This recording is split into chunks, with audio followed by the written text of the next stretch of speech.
Good afternoon and welcome. My name is Ivan Canada, Executive Director of NCCJ of the Piedmont Triad. And before we begin today, I would like to acknowledge that yesterday was the 1-year anniversary of the tragic death of George Floyd. I know that many of us find ourselves thinking back and reflecting on the protests and the increased calls for police reform and racial justice as part of yesterday's reflection. But we'd like to first remember the human being who was George Floyd. He was a father, he was a brother, he was a son, he was a friend. He's missed and mourned by a community of people who knew and loved him. A lot has happened over the last year, including awareness building, seeking out new knowledge, having difficult conversations, the diverting of dollars and resources to the quest for racial justice and equality. And even with all of those acts and so many others that have taken place, we still have a long way to go. Our hope would be that when we think back on May 25th, we always think of George Floyd as a human being and the life that was lost, and then reflect daily, every other day, on the work that each of us can do to create communities where we all can thrive and see a place for us and our families. I'd also like to name that we will continue to refer to this series as the 846 series. We named this program for the 8 minutes and 46-second period when the officer's knee was on George Floyd's neck. As we have since learned, the officer's knee was in fact pressed against Floyd's neck for over 9 minutes. This series was developed as a response to a question we heard from people across the community around this time last year. What can I do to be a part of the solution? The YMCA of Greensboro and NCCJ have been honored to help by playing a role in the learning and awareness journey for our community to begin the long, hard work of creating lasting and systemic change in organizations and institutions. We are grateful that you have chosen to join us and that for many of you, you've been with us since we offered sessions of Racial Equity Institute's Groundwater last summer and fall. Thank you for staying at this work and for bringing others along with you. That's what it's going to take for us to create real change. Regarding the next round of program offerings, we are planning to take the summer off and pick back up with programming in August, led by youth leaders from YMCA of Greensboro and NCCJ. Additional topics for the remainder of 2021 will include creating a culture of inclusion and belonging, mitigating bias in our workplace and daily lives, the work of anti-racist leaders, and allyship. We hope that you'll sign up for these exciting round of programming and invite others to join you when it's announced later this summer. I'd now like to turn things over to Karen Jeffries with the YMCA of Greensboro to go over a few housekeeping items for today's session.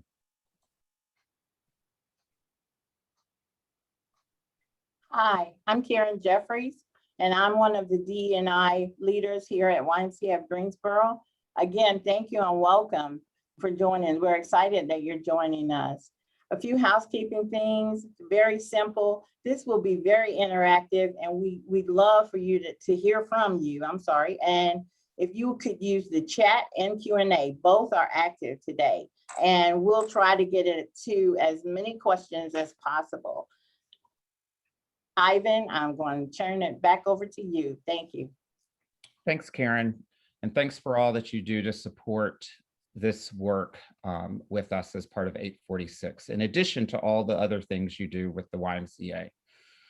I'd now like to introduce and turn things over to a community leader I've had the privilege of working with for many years, who now happens to be my board chair, Mona Edwards. Mona is the founder and owner of Lift Coaching and Consulting, where she provides leadership development, coaching, planning, facilitation, and consulting services.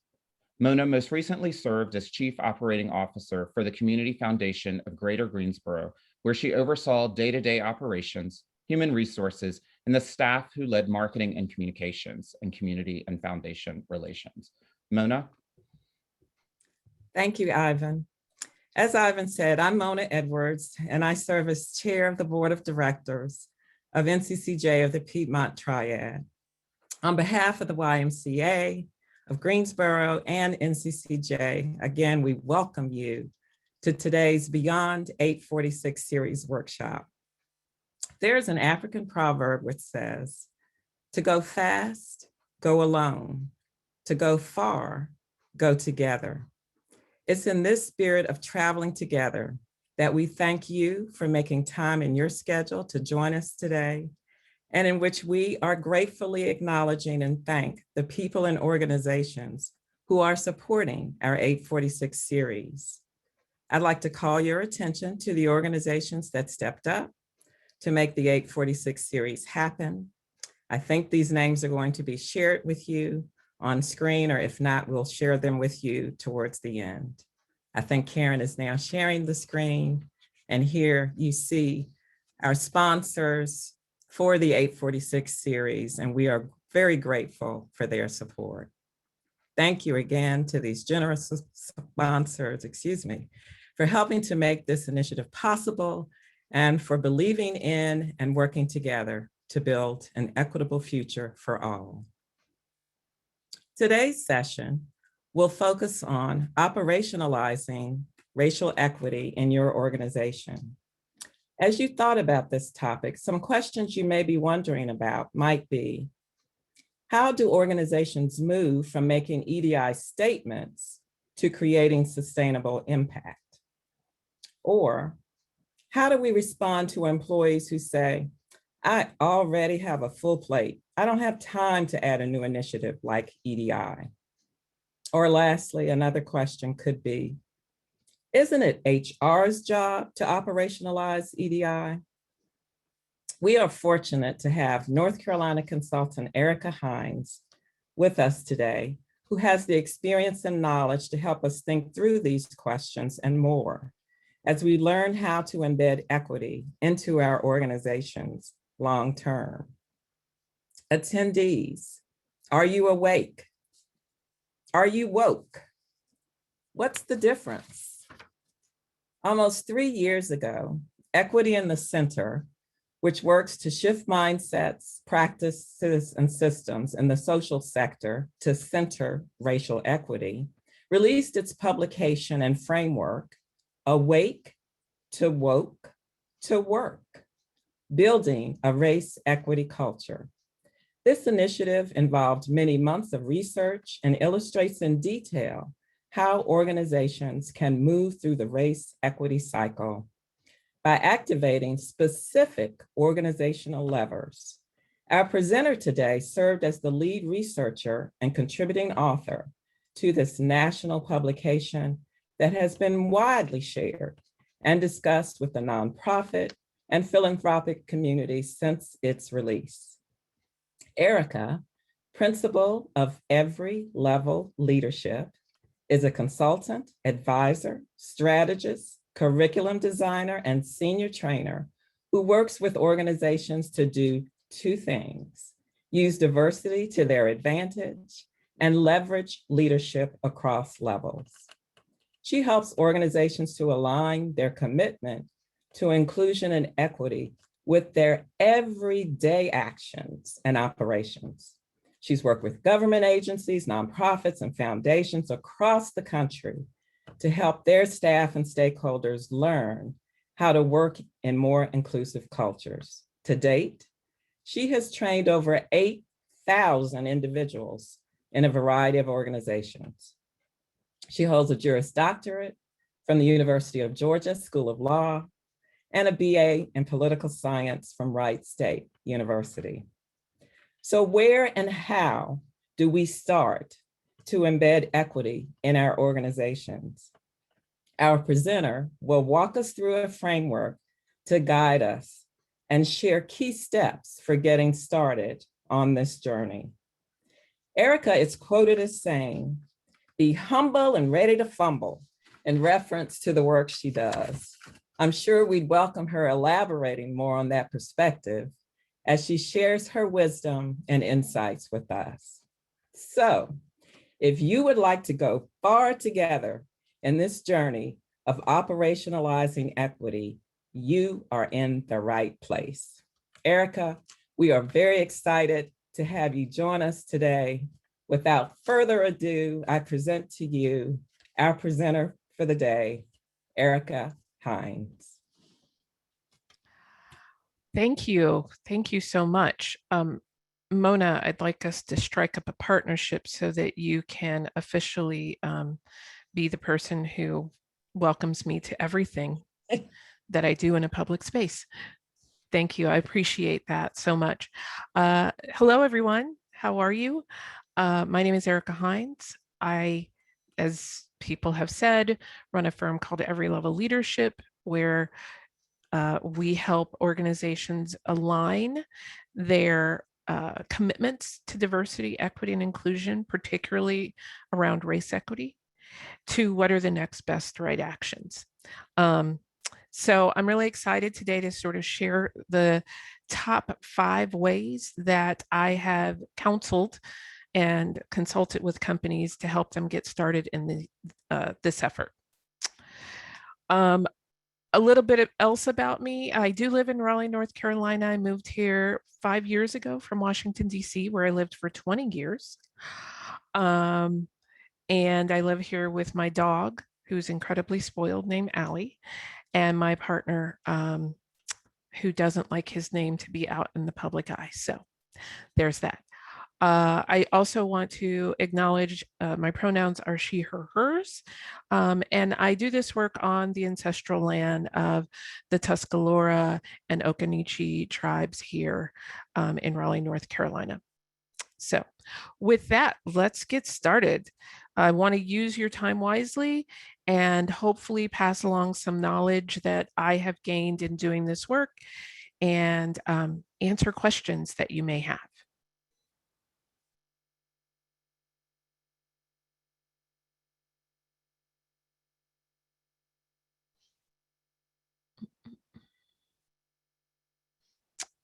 One moment, please.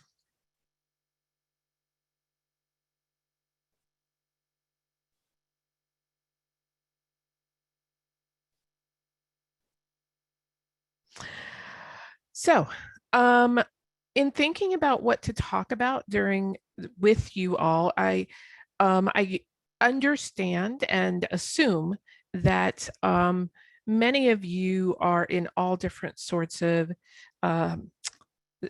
places in the journey in doing this. And I actually want to ground this work in something in what Ivan was saying earlier about George Floyd.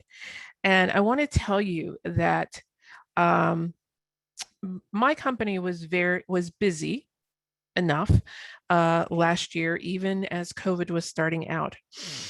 So I was busy, but I can tell you that there was a marked difference from May of 2020 to June in the amount of interest in organizational responses to racial injustices.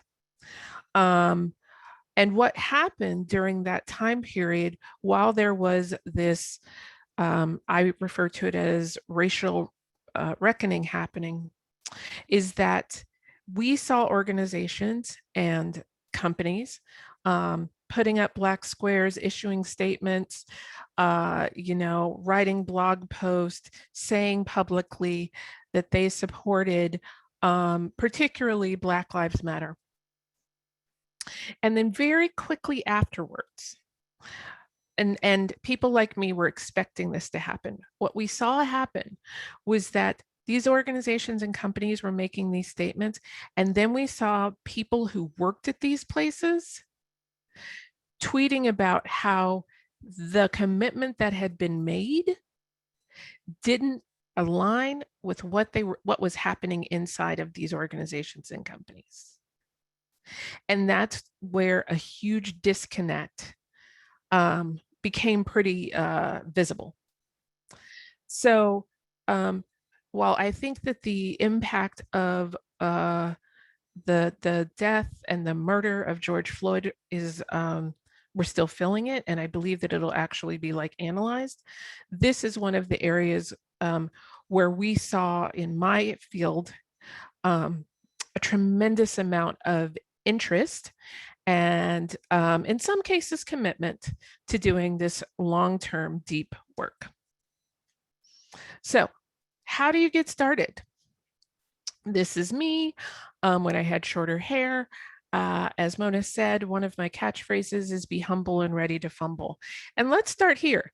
That is one of the ways that when you're doing work around diversity, equity, and inclusion, that it's a mindset that I counsel every individual to get into around what this work will take, whether you were working on as an individual, whether you're working to become an inclusive, more inclusive individual overall. I say to people, and as I say to myself, approach this with a sense of humility. That's what the be humble part is about. Approach this with a sense of humility, because guess what? You're going to mess up. And that's where the fumble occurs. And the portion to realize about the fumbling is that many times the fear is that you literally will no longer exist as individuals. And while that happens, the percentage of times that just thinking about this personally, grounding into this personally as your work, the idea that you're going to mess up, you should just expect that. And when it happens, you have to acknowledge it, say you're sorry, and change your behavior and keep moving. Okay. So be humble and ready to fumble. That's a bonus. That's a bonus way to get started in doing this work. So let's get started thinking about this. So I have here in the chat, the year is 2025, so 4 years from now, and your organizations have been nationally recognized for the success you've had in operationalizing equity outside. Or inside the organization. What are the strategies, systems, policies? What are critical functions? And how did these structural moves impact your organization's ability to realize its mission? So in the chat, I would love to start sourcing up some ideas from folks of what they are seeing and what they think. Can you all see my screen, by the way?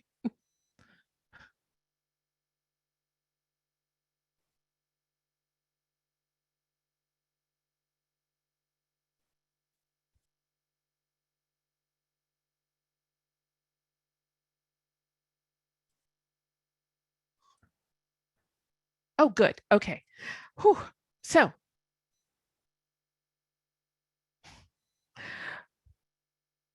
what would you all have done? What would your organizations have done to be recognized in the areas of DEI? Okay, we got here by acknowledging racist and discriminatory actions, events in our company. What else? Power analysis.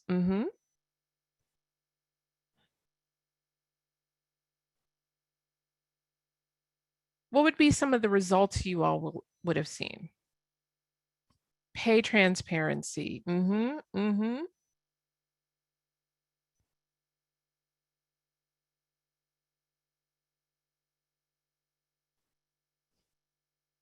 Equal opportunities for promotions and staff development. Yeah. So the reason that I like to ground in this question, like you would have hired me. Thank you. That's a wonderful compliment. More ethnically diverse leadership teams. Yep.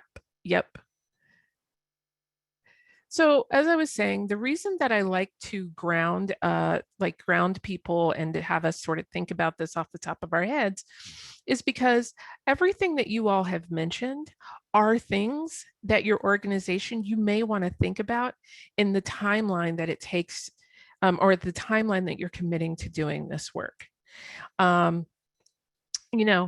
If you think about this, I gave you a timeline that was like, if we're sitting at 2021, 2025, and you all have been recognized and your organizations have been recognized, let me tell you just off the top of my head, if your organization has just started this work, you would be in the middle of doing work around DEI. You would not be at the end. On average, true organizational transformation around diversity, equity, and inclusion, what we have seen is that it takes upwards of 8 to 10 years of commitment. So maybe I've just excited some of you by saying that. Maybe I've just depressed some of you by saying that, but that's what it's going to take. It's not going to take 6 months. It's not going to take from June of last year to now. You are looking, this is a long-term play, okay?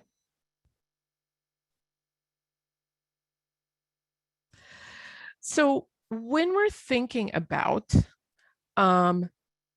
this idea of operationalizing equity, we need to understand that in the context of other types of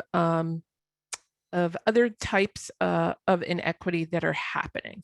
And so I have a deep expertise in race and racism and racial equity. So from now until the end of this, I'm going to be referring to race as my example, but I do believe and have seen that this works with other types of inequities and other dimensions of diversity. And so what do I mean by that?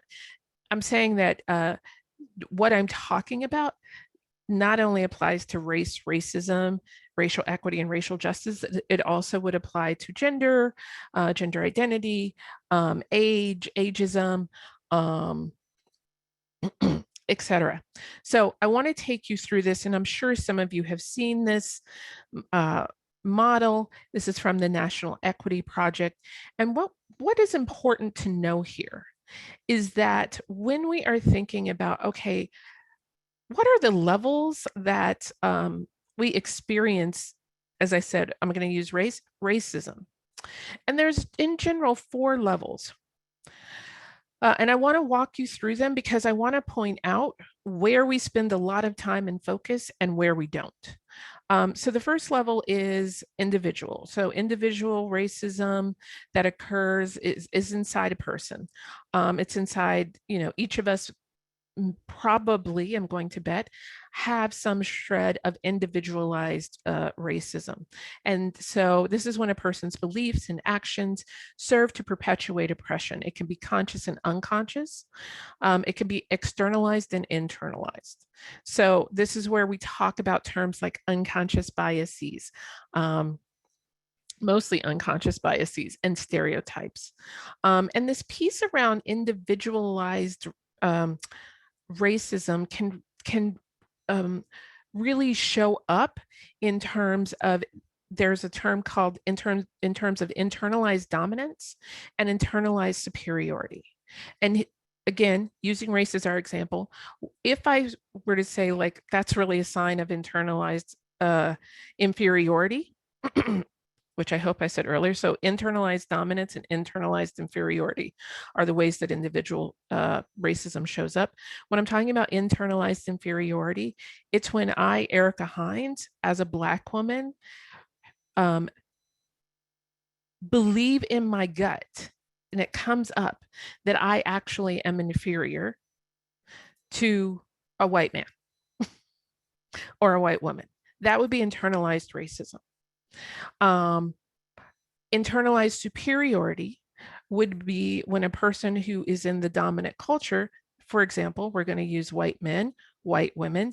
You all happen to represent the dominant culture of the United States of America.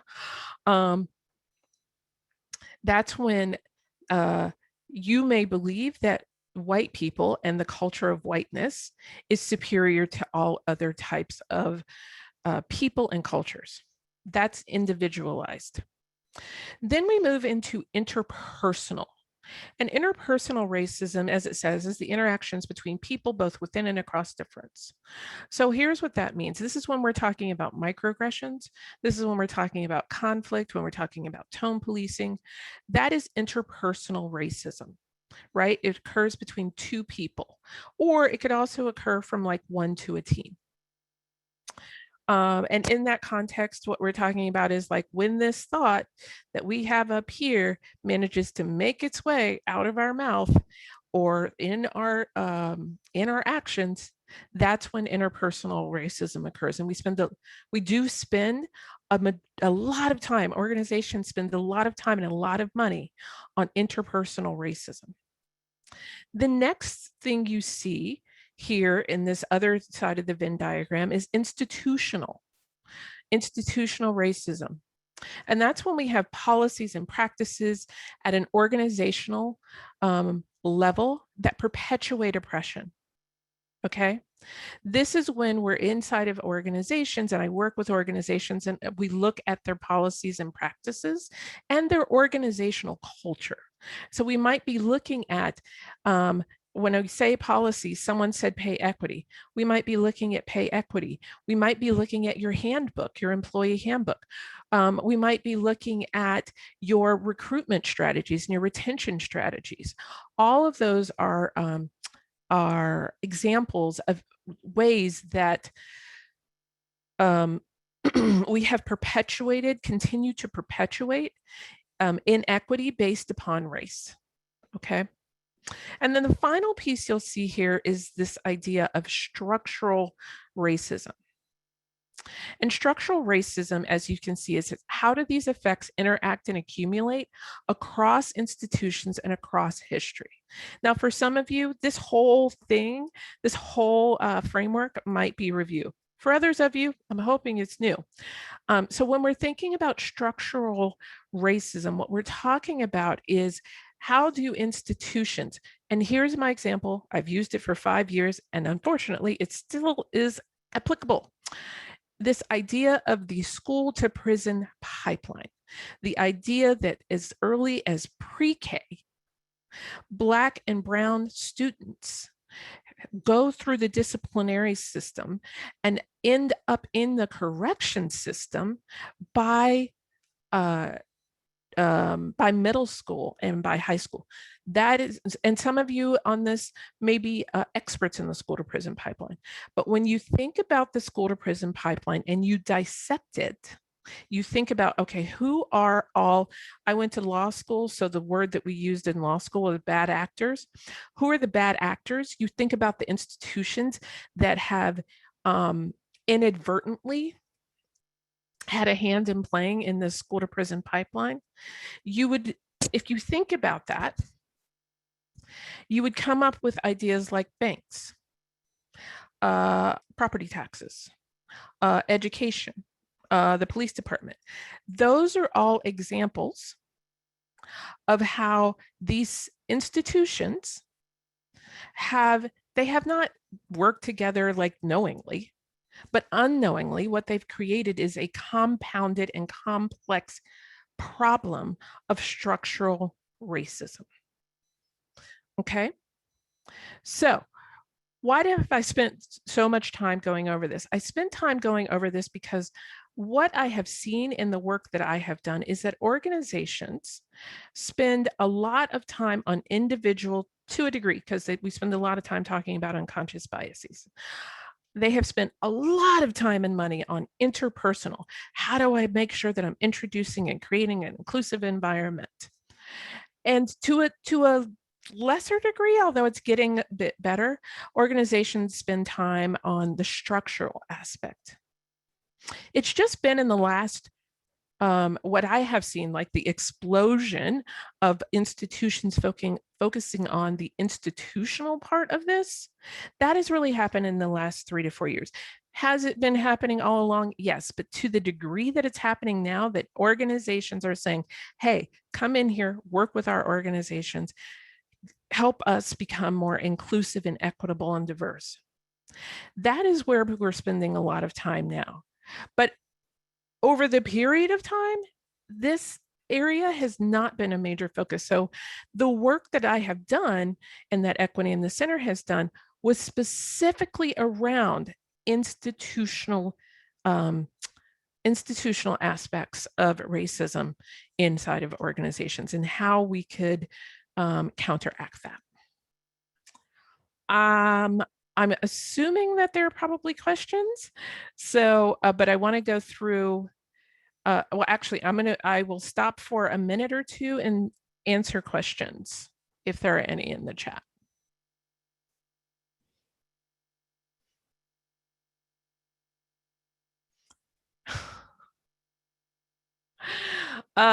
Margaret, okay, let's just go to the meat of the matter here. I mentioned the culture of whiteness that can be very hard for white people to see. Any tips for how to recognize it? What are your thoughts on what it looks like?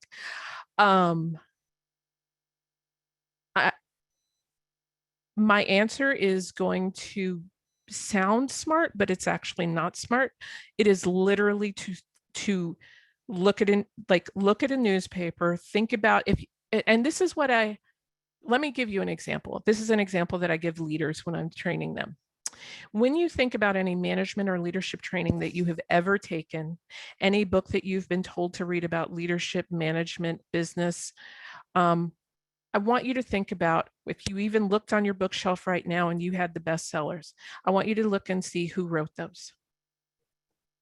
Inside of the organizational development field, the marketing field, et cetera, the leadership field, most of those people are white men and white women, which means that their lived perspectives have informed their leadership philosophies. Their lived perspectives are white. That is the culture of whiteness. That is an example of the culture of whiteness. So that is my answer to your question. There are lots of other ways I can answer it, but in the context of what we're doing, I'm going to say, look at your bookshelf, and I want you to tell me how many people of color have written business, leadership, marketing, mindset books. All right, let's talk about the first step. And I have to take a little bit of water now. So the first step of thinking about diversity, equity, and inclusion and how you operationalize it is to figure out your BHAG. That is a term that I heard 20 plus years ago, which is, what is your big, hairy, and audacious goal? I'm going to tell you that if the goal that you all have stated, and it's a good goal, but I'm going to push you on it. If the goal that your organization has stated is that you want to have a more diverse workforce, that is not audacious enough. That is not audacious enough. It's a great first step, and you should be working on that and how you can have a more diverse workforce. But when we're thinking about what's the big, hairy, audacious goal, the way that you want to start thinking about this is like, how are we going to create not only a diverse workplace, but an inclusive workplace? Diverse and inclusive are not the same thing. And then taking that a step beyond, how are we going to create an equitable workplace? So we have to ask ourselves the questions, like, what are we really trying to solve with this work? What impact is your organization trying to have? And that when you're thinking about impact, that impact actually needs to go beyond what will be beneficial to you all, and think about what's going to be beneficial to the communities that you're in, the clients that you serve, where you're located if we ever go back to brick and mortar. So when we're thinking about our BHAGs, we have to get really specific about our goals and what makes them achievable. Everything that you've learned about SMART goals, and I know we love those, apply it here. What is our SMART goal around diversity, equity, and inclusion? And sometimes I've just seen recently, people start calling the big, hairy, audacious goals, we're calling them SMARTY goals. So how can we have a SMART goal that also has a lens towards inclusion and equity? So what is the big, audacious goal that you're trying to reach? And getting clear about that, one, I think, allows people to really have some buy-in and also some fear, but some buy-in about just how big the impact can be that the work that you're doing around diversity, equity, and inclusion can have.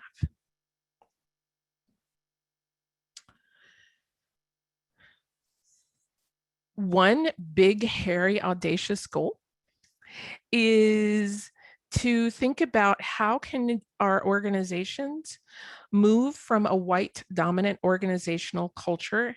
And I believe that this is maybe what the person was asking earlier, like, what does that look like? I'm actually about to give you some very specific ways that it shows up. But one big, hairy, audacious goal is to think about, how do you create a more racially equitable culture? And how do you move from a white dominant organizational culture to a race equity culture? So what do I mean when I say things like move from a white dominant organizational culture? That's a bunch of gobbledygook consultant speak. And it is, because I am a consultant. But when we talk about a white dominant culture, what we're talking about is, and there's many definitions, but the definition that I use is really this idea that, again, I'm going to use the US as an example. Those of you who may not be in the US, but this applies in Canada too. It is a culture that the customs, the norms, the cultural norms, the behaviors really have been shaped by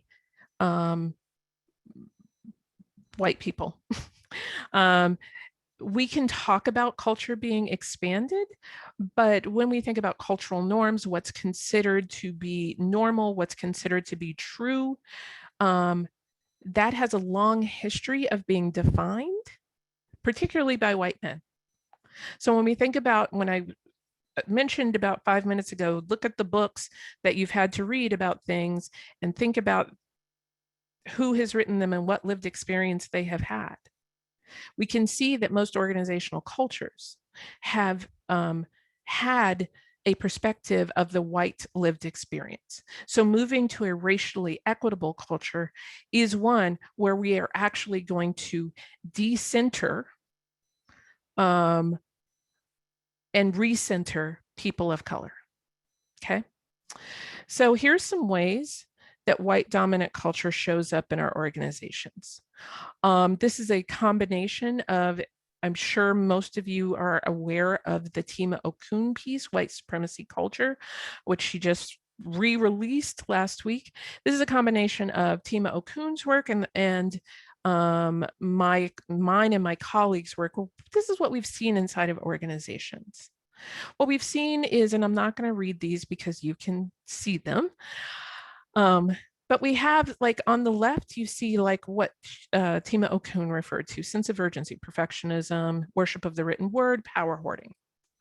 What we've also seen as a culture of white dominant organizational norms is conflict avoidance, data-driven DEI, an emphasis on task over relationships, resentment and passive aggression, knowledge hoarding, lack of codification, and transactional relationships. So my experience has taught me that there are generally a lot of questions and clarifications that people want to know. And so what I'm going to do is I'm going to say, I'm going to leave this up for a minute. And I want to ask, is there any of these that anyone would like for me to clarify further?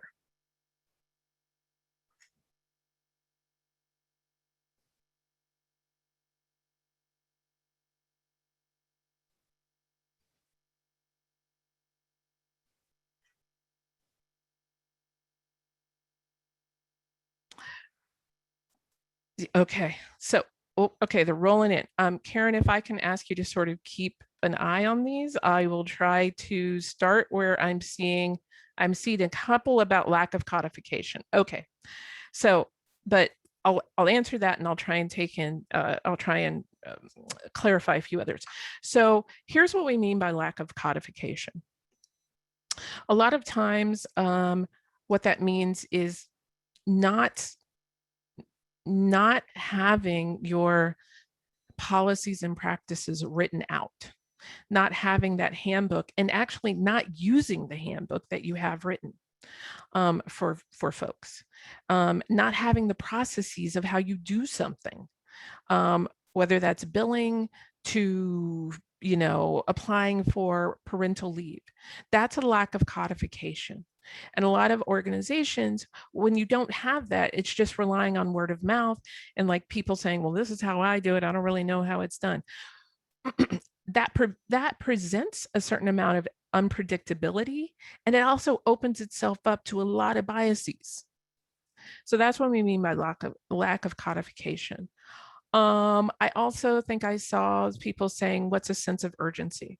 So when we refer to a sense of urgency, this is when, and I'm I'm going to be very transparent here.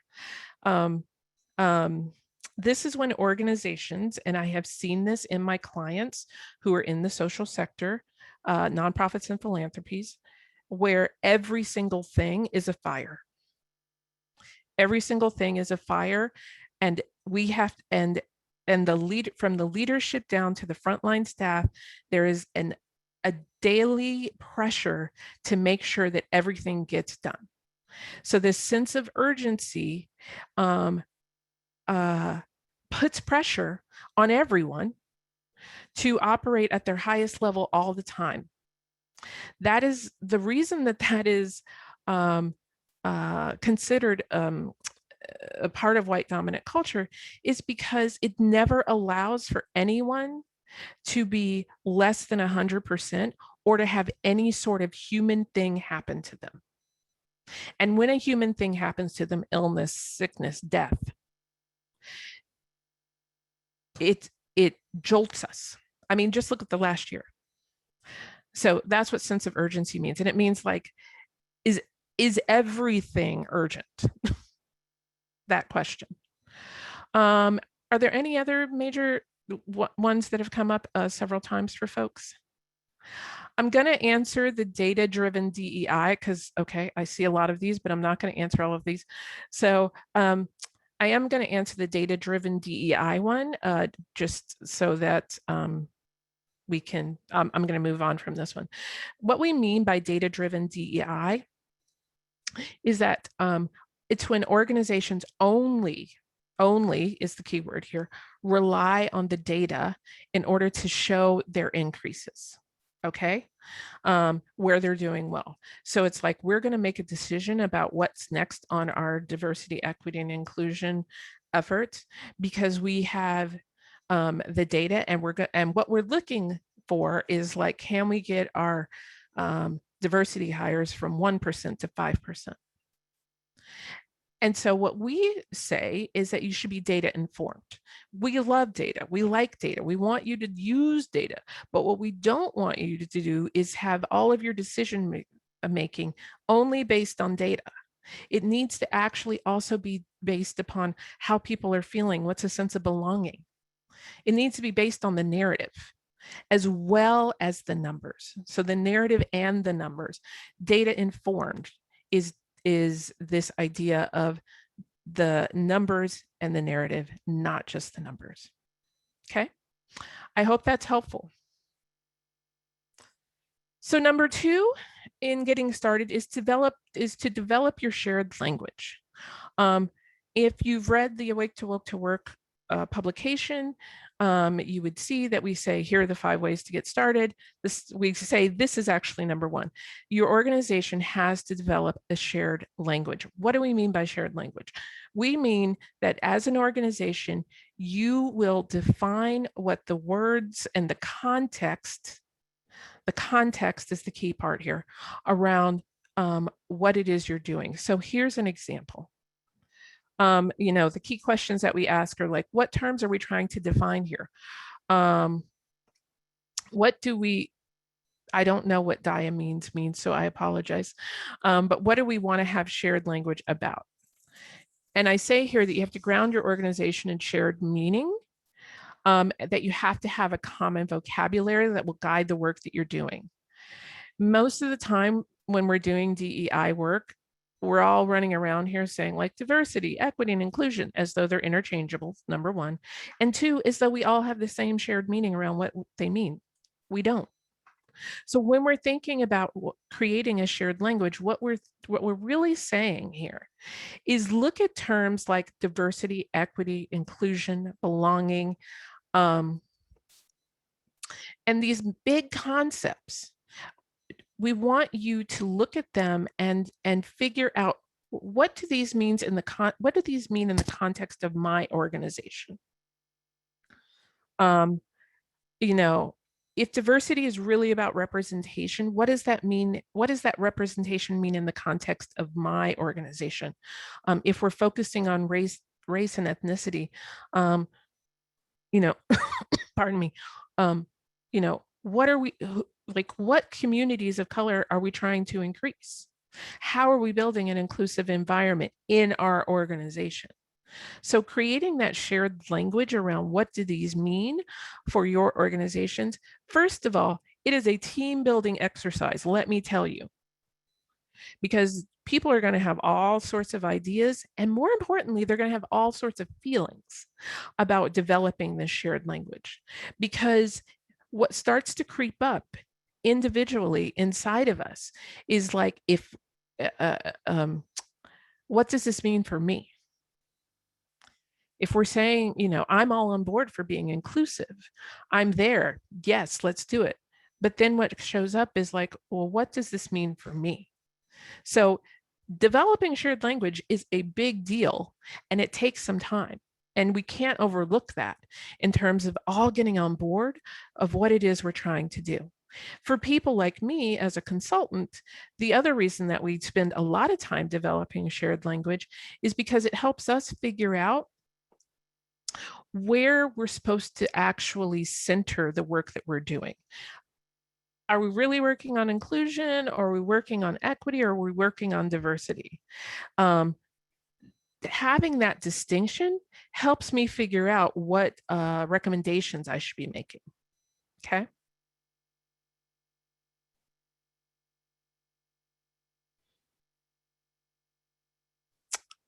The third thing that we suggest is this idea of figuring out who are your DEI and race equity champions. Inside of organizations, if you are continuing this work, you need to understand the strategy around how this work is actually going to move. It takes everyone's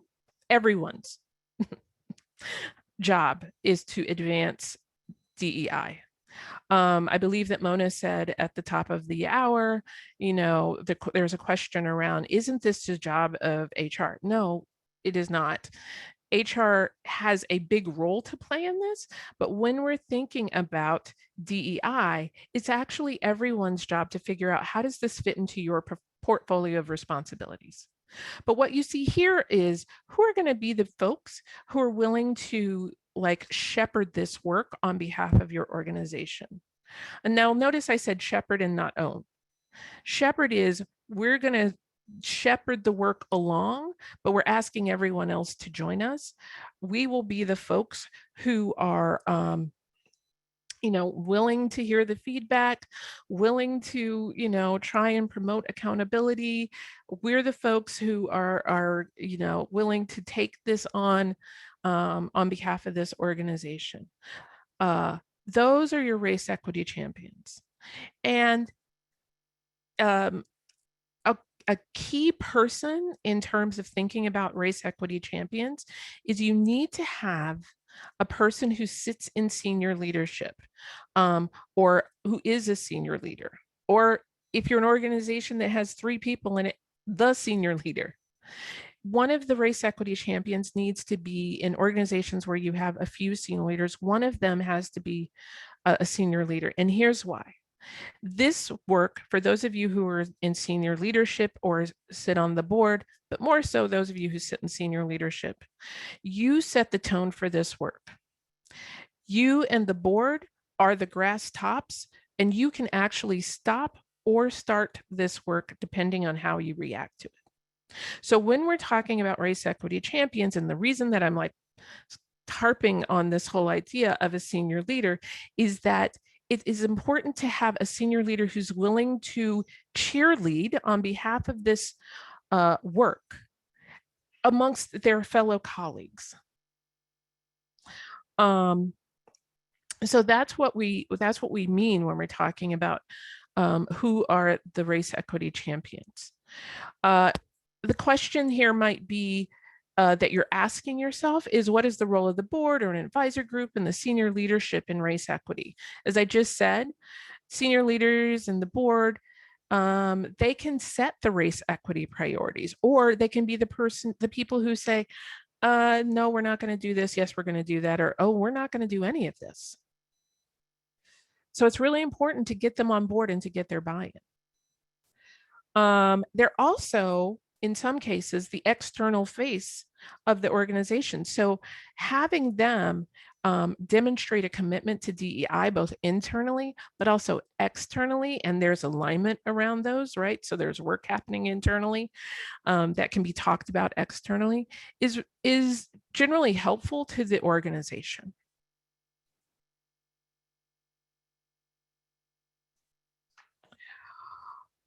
The fourth thing that organizations need to do is name race equity work as a strategic imperative for your organizations. It is, in my opinion, no longer acceptable for doing DEI work and race equity work as a nice to have, as a social obligation. And what I mean by that, and when I say social obligation, is like, well, we're doing this because we really want to be better humans, or we want to be better organizations. Yes, you want to do that. And we happen to live in a time, the demographics, as you all know, the demographics in a number of different dimensions of diversity, race, gender identity and expression, age, et cetera, those are all shifting. But again, going back to race, the demographics really ask us, because 2040 is gonna be here real soon.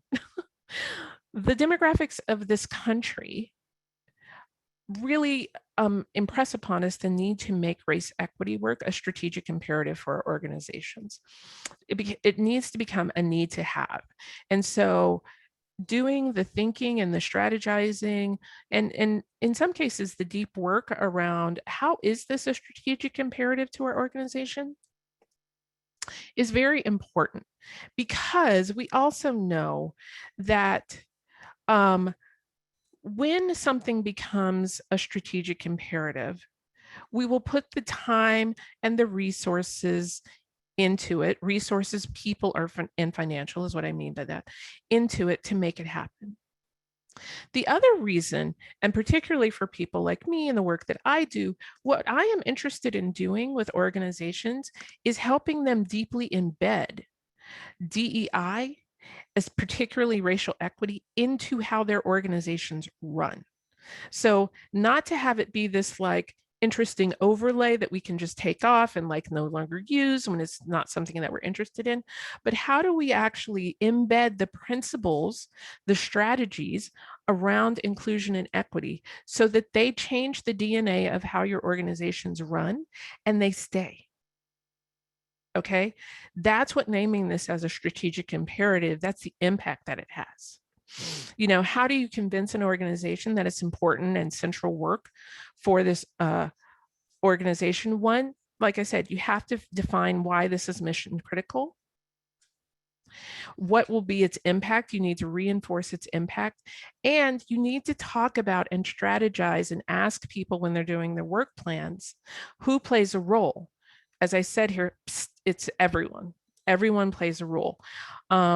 And so I want to just illustrate that by saying that I have worked with organizations where I've carried in this like mantle of, look, this work applies to everyone inside of this organization. So let's all figure out how we can commit to DEI in our daily responsibilities. And so that went from the CEO to the back office. And the back office, what I mean by that, and maybe I'm not using a term that's inclusive in terms of saying the back office, but operations. With operations, one of the ways that DEI shows up, and maybe some of you are doing this, so for that, yay. But just to show you how this flows to operations, the choice that you make in vendors, right? The choice that you make in vendors, and whether or not you can say that the vendors that you choose, either one, have made a commitment to DEI, two, are owned by, a person of color, a family of color, are owned by an LGBTQIA person of color. thinking about your vendors, going from, we have made this commitment, the CEO, ED have made this commitment, to we carry that through to who we spend our money with. That is how we show that this is a strategic imperative. And everything in between those two levels of action and strategy is how we can make this become mission critical inside of our organizations. And the final one that I'll offer before we move into questions is pick a framework that's going to work for your organization. There are lots of frameworks, particularly around how can we build multicultural, how can we build racially equitable organizations. There are many frameworks out there, and I'm going to share one that I happen to know very, very intimately. And that is the race equity culture. The race equity culture is, sorry, for one moment, there was something, life, we're working and at our homes at the same time. I wanted to share with you the race equity culture. This is a framework that was developed by Equity in the Center, as Mona said at the top of the hour. The purpose of this was to, this work was done where we interviewed over 200 DEI professionals. Actually, we sort of co-created and collaborated with over 200 DEI professionals in the social sector. And what we asked them was, okay, how do organizations actually become more racially equitable in terms of how they operate internally? And what we heard from them is what is sort of condensed and synthesized here, which is how can we build a race equity culture? What do we mean when we say the word race equity culture? Here, in terms of Equity in the Center, what we say is a race equity culture is one that is focused on proactively counteracting race inequities inside and outside of organizations. Okay, and I want to focus a little bit on this idea of this wonky term, proactively counteracting. I highlight it every time I talk about this because I wrote this sentence. And so I know that like proactively counteracting could be like, what the heck is she talking about? Here's what this means. When we were thinking about moving from awake to woke to work, we thought work stage organizations would be in a place where they have racial equity so embedded, it's a part of the muscle of how they run, that they would no longer, not no longer, in addition to being able to apply a race equity lens, both to things that are happening right now and sort of be responsive to that, they would be able to think about how to apply a racial equity lens in a proactive manner so that any future decision-making that they were having, automatically they would apply a racial equity lens to it. It would no longer be like, oh no, now we have to, not oh no, but we have to apply this racial equity lens. It would not be something that they had to like pull down, but it would be a part of who they were. So we want organizations to get to that point. And the way that we said that could happen is through going through a race equity cycle.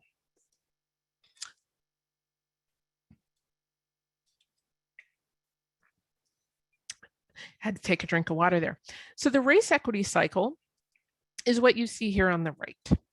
It's a cycle that organizations go through to transform from a white dominant culture to a race equity culture. So I want to walk through this framework with you. It is fully detailed in a report that we will send to you afterwards. But what I want to do is I'm going to walk you through this framework just to sort of share how it operates. So the first thing I'm going to say is that if this looks like a cog, that's because it is. It's cog, C-O-G. That's because it is. Or you can think about it as a bicycle spoke.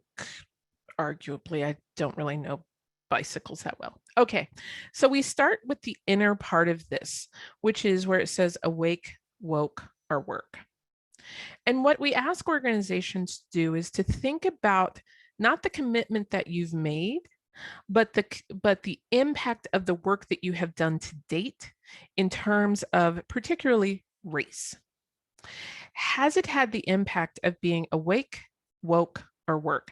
Awake stages you see here could also be, in parentheses, diversity, organizations that are focused on representation. Is your organization at the woke stage, where your organization is evolving their culture to value all people's contributions? This would be, are you building an inclusive culture? And the work stage is when your organization has done, is doing the work. The work stage is doing the work. You have strategies to address systemic racism, both added and the causes of inequity. So not just systemic racism, but you have a root cause analysis framework in mind that you use so that you're really addressing racism both internally and externally. So I've talked a lot. I want to give you, well, okay, you're not actually going to talk, but I want you to use the chat, and I want you to think about what your organization has done. And I want you to think and write in the chat, are you at the awake stage, the woke stage, or the work stage?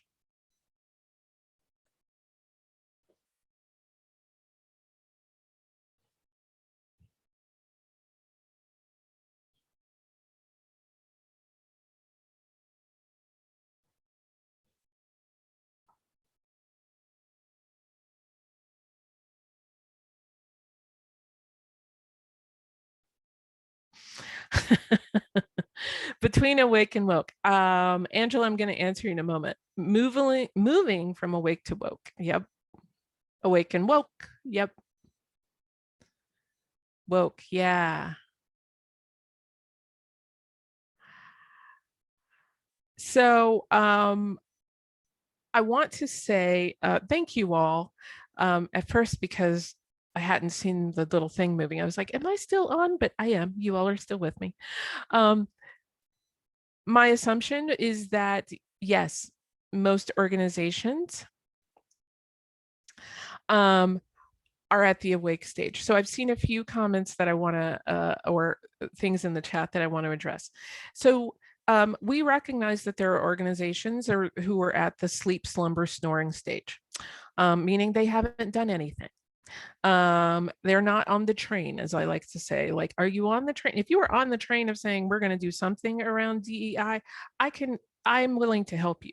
If I have to be in the business of getting buy-in, and if you're at the like, we need buy-in, we need like to convince people that this is a real issue, you're asleep, snoring, and this particular framework is not for you. This framework is for organizations that have committed to doing some amount of work, particularly around racial equity. So take that into account and being. Another thing that I often see here, just thinking about this awake, woke, work, not even the outer levers here, but is oftentimes organizations can believe that they are further along than they actually are. So you notice that I asked about impact versus commitment. It is very common for me to see in even social media, organizations that I'm actually working with who started out and they're like, we are at the work stage. And isn't that amazing? When I know, once we start working together or we're in the midst of work, that they're actually at the woke or awake phase. So we have a tendency, in our human tendency, to like praise ourselves or think more of like what we're doing. That follows in an organizational context. Okay. So I'm not surprised that there might be organizations that are like, we're at work stage, and they're actually at woke or awake. So let's go to the outer part of this. So we said, okay, we know that organizations are entering into this in many different ways: awake, woke, work. How do they move? How do they become more racially equitable in terms of how can their organization, like, what do they have to push? What are the levers that they can push to really start to gain momentum, to see progress, to move towards this idea of becoming a work organization? Or let's go even broader than that, like liberatory, but that's not on here. So let's stay in the work phase. So what you see on the outer part of this cog are 7 levers that we synthesized from our work with these DEI leaders. And so literally you see handles, right? So we call these levers, and we say these are the levers that organizations can move to move them along the racial equity cycle. And so there's 7 of them. If we had more time, or if we were in a training, I would walk you through a couple of these in depth, but I just want to highlight them and to illustrate where we say to organizations, this is where you can that you should focus your work. So you see that we have senior leaders, we have data, we have organizational culture, we have learning environment, we have board of directors, communities, and managers. These are the 7 levers that and they're a combination of both roles inside of organizations and functions that organizations have. And they're also stakeholders. Okay. So what we believe and what we have seen in the 3 years since this has been out is like that organizations can use, can push on these levers, not all at the same time, but they can push on these levers to help get momentum and progress moving in terms of how to become more racially equitable. So, for example, there's a couple of questions that I anticipate that people are going to have. So I'm going to answer those first before I give you the example. So what we see from this cog is, if we were to, I've said, like, you want to push on these to gain momentum. The fact is, number one, your organization cannot push on all 7 at one time. So the way to think about this, and again, these are fully described in the publication, is to think about, where do you have the most influence now? Where is there the most momentum now in terms of these 7 levers? And how do you actually push more on those to really further your momentum? Is it on senior leaders? Are your senior leaders really buzzed about this, happy about it? Is it the board of directors? Is it that you all are taking trainings, a lot of trainings, and so you're really building this learning environment? It's the advice that I would say is, like, lean into that. The second most common question that we get is, okay, let's say, I asked you, where do you think the impact of your work is? It's not going to have, you're not going to be at the awake stage. If you said awake, you're not going to be at the awake stage in all of these different levers. You could be at the awake stage in board of directors, right? Your board has never talked about this. And you could be at the woke stage in terms of, the communities that you're in. Or you could be at the work stage in terms of that. So you're not sort of across the board in the awake stage and everything. It's really like it really ebbs and flows. So let me give you an example here, and I'm just going to talk about this example rather than go into great depth. And I know that we have to do Q&A, so I'm going to get to that in one moment. But I want to just say, like, so for example, if we were to look at the senior leader lever in depth, what we did in the publication is we said, here's what senior leaders would do at the awake stage, here's what they do at the woke stage, and here's what they would do at the work stage. So for example, a senior leader at the awake stage would be like, okay, we are committed to diversity, and we're committed to diversity in recruitment, but they would not be looking at retention in terms of racial diversity. That's what a senior leader at the awake stage would be doing. At the woke stage, you would have senior leaders who were like, okay, we are now looking at racial diversity in terms of recruitment and retention and promotions. That would be a woke stage activity. And then what you would see for senior leaders where your organization was at the work stage in terms of doing, becoming more racially equitable, is that you actually would have them doing things like pay equity audits, doing things like having longitudinal data that is both quantitative and qualitative, okay, narrative and numbers, so that they could actually begin to see how they were doing. So that's an example of how this framework could work. It is, as I said, it's explained in greater detail in the publication.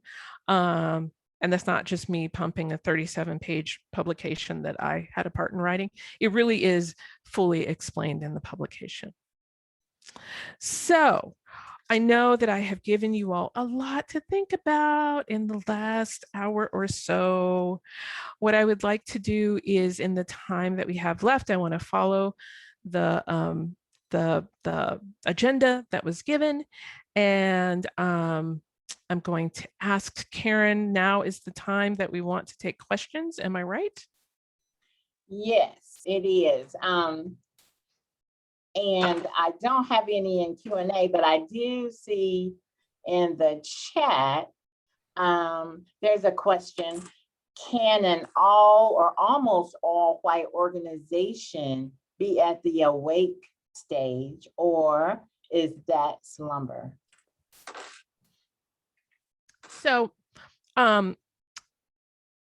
yes, an organization can be at the awake stage. The way to think about that is, you can be intellectually at the awake stage where you're like, yes, we really want to focus on diversity. But until you actually start doing the work of having a diverse workforce or colleagues, racially diverse, because I said we're focusing on racism, other types of colleagues as well, this would, I believe that this would also apply, then you'll be at the awake stage for a long time, because you can't really build an inclusive culture where you don't have diversity. So, other questions? Let's see here in the chat.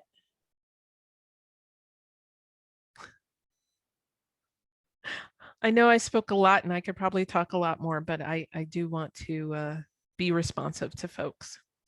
Here's a question, Ericka. Mhm. When working with organizations that are squarely in the wake part of the cycle, how do you help them commit to the long-term 8 to 10 year work? I talked to them about the importance of a plan. And so a couple of things happen. So one, I talk about the importance of a plan and how we're going to need a plan in order to do this work, because all too often what I have seen organizations do is what I call the spaghetti at the wall approach. Like, we're just going to try these things. Some of them are working, some of them aren't working. Ooh, what do we do? So, and inside of that plan, I'm like, okay, you cannot make everything within the next 12 months, because you're not going to have embedded this work over 12 months. This takes time. So I really get very kind of hawkish about, like, let's at least think about this in an 18-month, 24-month, 36-month time period. So it's really about, one, managing expectations. The second thing I talk about is the fact that, exactly, you're not checking a box, that this is, the other thing I talk to them about is that this is actually adaptive and change work. And the reason that I really say that it's change work is because I'm like, oh, change takes time. So get into the mindset that this is going to take time, because you are changing how your organization works. And more importantly, people inside of this organization hopefully are going to be changed as well. And the other thing that I say to them is, guess what? The other reason this takes time is because you will have resistance. Either you yourself will be resistant, your senior leaders will be resistant, your staff, your colleagues will be resistant. At some point, you're going to have resistance. And so the point is not to stop at that point, but to recalibrate. Guess what? That takes time. So. The next question, Ericka, is how to address a white dominant culture when people in leadership are people of color who think that they're racially inclusive but are not. So this is a space where where I and other practitioners of color have done some self-awareness work around ourselves. And this is where we have to invite all of us to really think about what are the ways that we've internalized white dominant culture. And, you know, we could all be like beauty standards. Fine, that's personal. I want you to think organizationally. What I talked about in terms of if you've taken any management course, any leadership course, any accounting course, who wrote those books? It is mostly inevitable. Yes, are there organizations that are run by people of color that do not have white dominant cultural characteristics inside of them? Yes, they are few and far between. We all have something to look at in terms of our being practitioners of how we can be inclusive and equitable. And so I would start by doing self-awareness work around where are we continuing to perpetuate racist ideologies and practices in how we run our organizations. Our next question is, how important is it to explore your racial history as an organization as you enter the beginning of the cycle? So I think it's important, and I think it's important at the beginning, but I'm going to go against perhaps what other people would say. I'm not going to tell you that it's the first thing that you have to do, because I also want to hold space for how hard that is to do, to hold space for, and how when that's not handled with a tremendous amount of care, saying that again, a tremendous amount of care, that can actually do great harm. So I think you have to sequence it in a place where you as an organization have built up some amount of trust, where you've built up some sort of like cultural literacy around race and racism, to then talk about the racial history of your organization. So it's in the beginning phase, but it's not the first thing that I would tell you to do. Next question. Are there examples? Keep them coming. Are there examples of organizations who incorporate DEI in job performance measures and at annual reviews, for examples? Yes. There are examples. How I'm going to tell you, and I'll note that we need to have my operations manager send this to you. But I would say groups like not 2040, but Compass Point, they are located out in Oakland, California. They've done a lot of work around retention, as well as like racial equity and racial justice inside of organizations. They're pretty phenomenal. So I would use that as one example. I was just looking at performance measures yesterday. So there are like examples out there. I don't have any off the top of my brain, but yes, there are examples of how do you apply a DEI lens to your performance reviews. The most important piece is for the managers out there, remove as much discretion as possible. Have rubrics. We love a good rubric. We also love a good number system, 1 to 5, not like, I like Ericka, therefore she gets a promotion. Why does Ericka get a promotion? And what's the evidence of Ericka getting a promotion? I mean, I'm charming, but we need more. That was the last question so far. Are there any other questions? I think the wheels are turning right now. Here's one. I have one. Another question.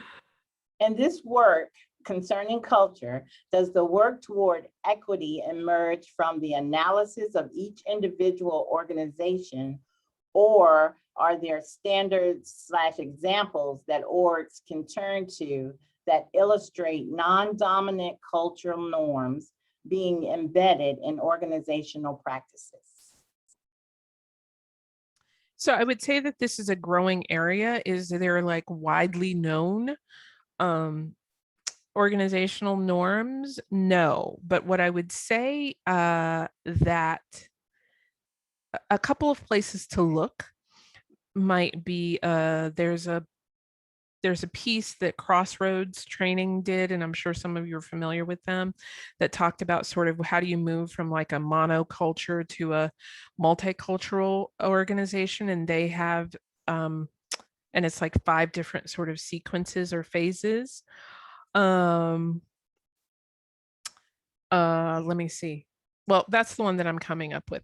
So is there like one place where all of this exists? Actually, I'm going to suggest that if you haven't heard of a website called racialequitytools.org, again, racialequitytools.org,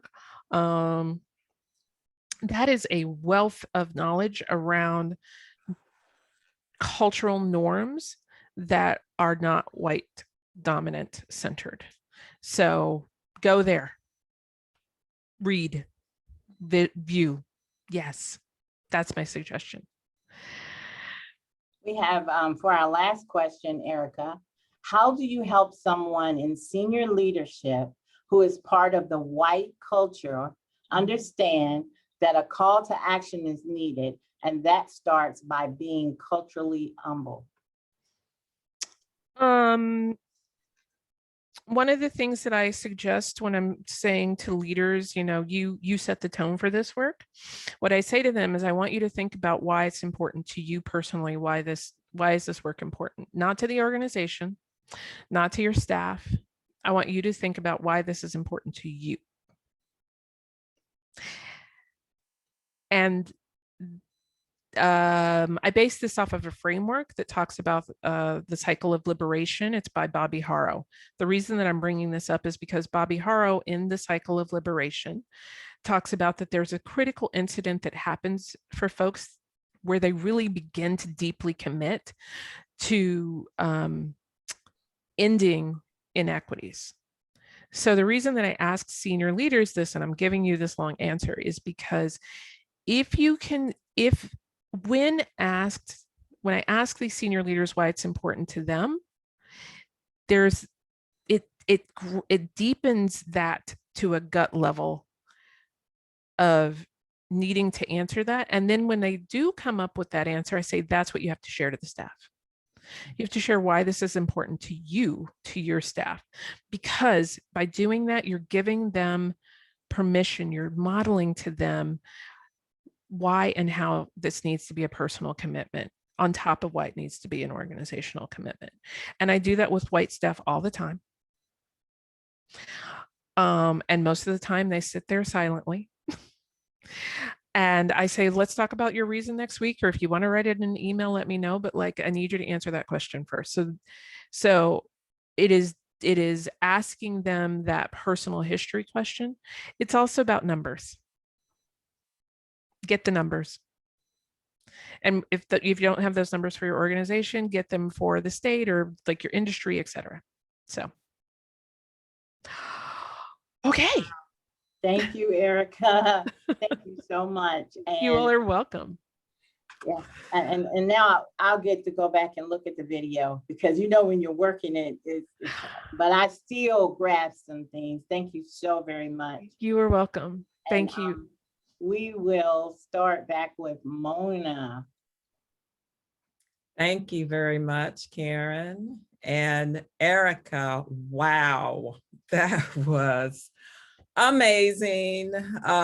Thank you so much for this Beyond Commitment presentation, 5 steps to get us started building a DEI culture. Some of the things that stood out and resonated for me were you're talking about the white dominant culture and us needing to shift from being data-driven to data-informed. You underscored that it's everyone's job in an organization to focus on DEI and advance it, that we should work to embed DEI into how our organizations are run, and that the focus should be on the impact of what we do to determine and help us in our movement from awake to woke to work. Thank you, Ericka, so much. This was very informative, very helpful, practical steps that we can take. Again, on behalf of NCCJ and the YMCA and our community, we thank you so much for sharing with us today. Participants, attendees, I want to share with you that there is a survey coming to you, and we would ask that you complete that and share feedback with us about today's presentation. And please, please share these 846 series opportunities with your colleagues and friends and neighbors and families. Thank you so much for joining us today.